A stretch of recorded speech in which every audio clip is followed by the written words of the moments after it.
It is no secret that over the past couple of years, Jagex have experimented with different kinds of dry protection. We've seen them implement a guaranteed drop at a certain KC for Vorkath's head, for example. At Yama, you're getting passive overplayed shards even when you're not getting a drop. But there is one method of dry protection that Jagex has not really experimented with. Except for one item. You see, a couple of weeks ago, I was committing a deadly sin and I was playing a game that was not old school RuneScape. And in this game called Winds of Valen, I was mining mithril ore. And when you're mining mithril ore, you have a 0.3% chance of getting a power gem. But while I was mining, I noticed something. The 0.3% jumped to 0.4%. The drop rate was changing as I was going along. You see, the way this drop works in Winds of Valen is your drop rate will increase slowly and steadily until you get the item, and then it resets back to its original drop rate. And I was thinking, is this a good idea for RuneScape? Then when I started looking into it, there actually is already one item that has this exact mechanic built in. And that item is the Quartz of the Desert Treasure 2 bosses.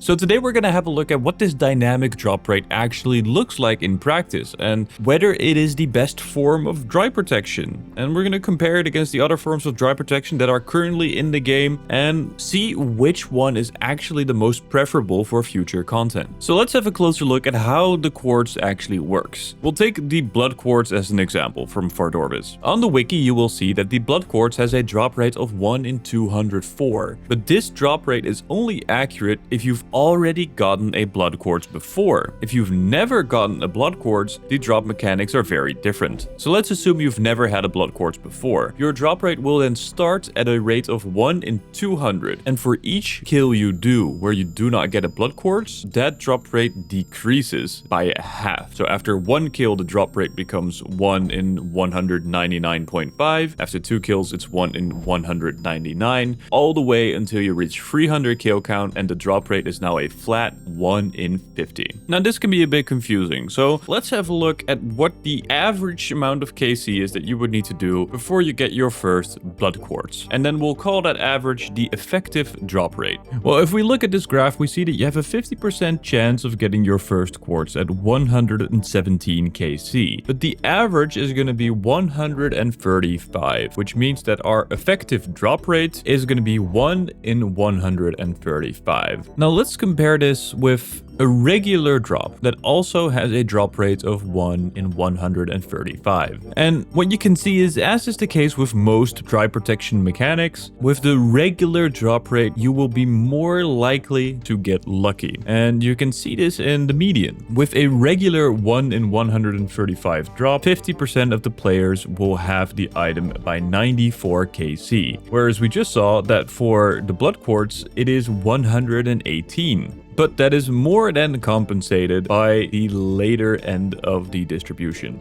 If you have a pure 1 in 135 drop rate, 1 in 100 players will have to go over 600 KC. Whereas if you use the actual dynamic drop rate mechanics, that number goes down all the way to 400. Meaning that the unlucky 1% has to do 33% fewer kills than they would in a regular drop scenario. Hence why it's called dry protection.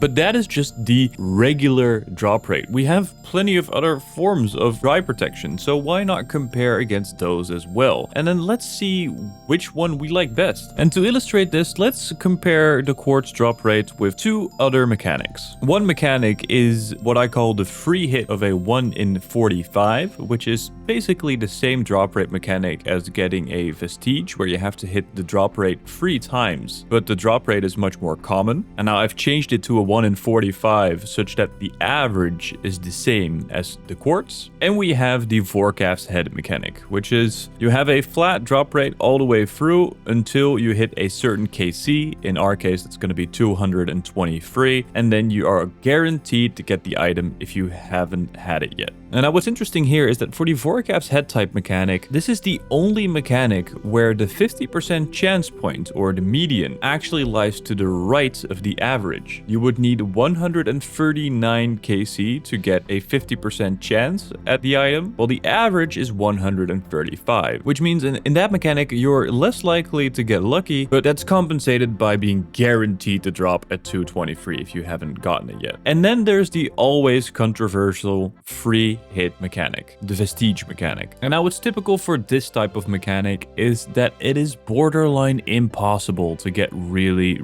lucky. It is theoretically impossible to get the item on the first 2 kills, and the probability of you getting the item on the 3rd kill is about 0.001%. But then you see it overtakes all the other methods right around the 150 KC mark. So it has the worst start, but one of the better ends of the grind. But before we rush into any conclusions, let's visualize this data in another way. We're gonna let 1 million players defeat the boss using these 4 different mechanics until they get their first quartz drop. We're gonna track their KCs and we're gonna plot them in this graph. This is the player distribution that shows how many players got their item at which KC. And you'll see that in the case of a regular 1 in 135 drop rate, we sort of see an exponential decline. Now, why is that? The drop rate is static, right? So that means that on the first kill, all million players will roll a 1 in 135, and the ones that hit the roll quit. And on the next KC, this is repeated, but because there's fewer players still hunting the item, the line goes down. And because the drop rate remains the same, it's always the same percentage of people that quit after each KC. In our case, that percentage is 0.74%. But that doesn't mean it's the same amount of people. And that's why the curve has an exponential shape to it. But what is interesting to see here again is that it has a fairly long tail. There will be at least 1% of players that have to do over 600 kills. Now something really funny happens if we look at the quartz mechanic. We see the same decline because again there's fewer players after the first KC because some of them will have gotten lucky, but instead of a exponential decline, it is almost linear. This means that no longer does a fixed percentage quit after each KC, but a fixed amount of players quit after each KC, until it hits that 300 KC point where it becomes exponential again. And most importantly, we indeed see that this tail is much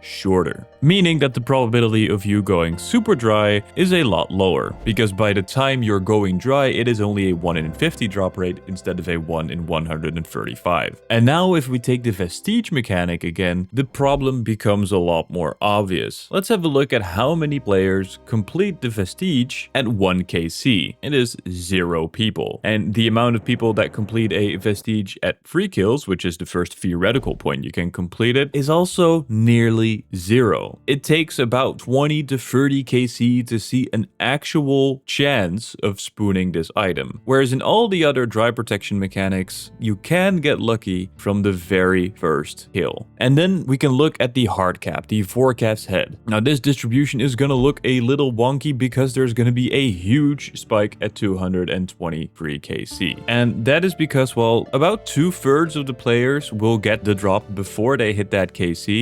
1/3 of the people will get their guaranteed drop at 223 KC. Now, personally, I think this drop mechanic is fine for quest items or a diary item like the tattered KC head, but it's definitely not a mechanic I want repeated. To me, there's something so elegant about the quartz mechanic. The way that the drop rates change actually solve the 2 biggest issues I have with the other dry protection mechanics. The main problem with the Vestige mechanic is that it is impossible to get the drop on the very first KC. Well, I feel like whenever you walk into a boss room in RuneScape, you should be able to get that dopamine hit from the very first kill. These dynamic drop rates achieve exactly that. You are able to get the drop from the very first kill. But at the same time, RuneScape should still feel like a lottery. The satisfaction of getting an item, knowing you're gonna gonna get it at that exact KC does not hit the same as getting it while you were not expecting the drop. Those two issues from the other forms of dry protection are then resolved. And yes, I think there's also a place for regular drop rates in RuneScape. Not everything needs to include dry protection. To me, this largely unexplored mechanic in RuneScape should be the basic form of dry protection going forward, probably combined with a system like Yama where you get Oathblade charged passively while still being able to get that rare drop. Now, of course, I'm not saying every drop in RuneScape needs some form of dry protection. That is definitely not my standpoint here, but imagine if the Gauntlet was released today and we had a dynamic drop rate for the enhanced crystal weapon seed. Wouldn't that be so much better? But what do you think? What do you think the best form of dry protection is in the game? And should they experiment with this quartz mechanic more often? Let me know in the comments. Don't forget to like and subscribe, and I will see you next time.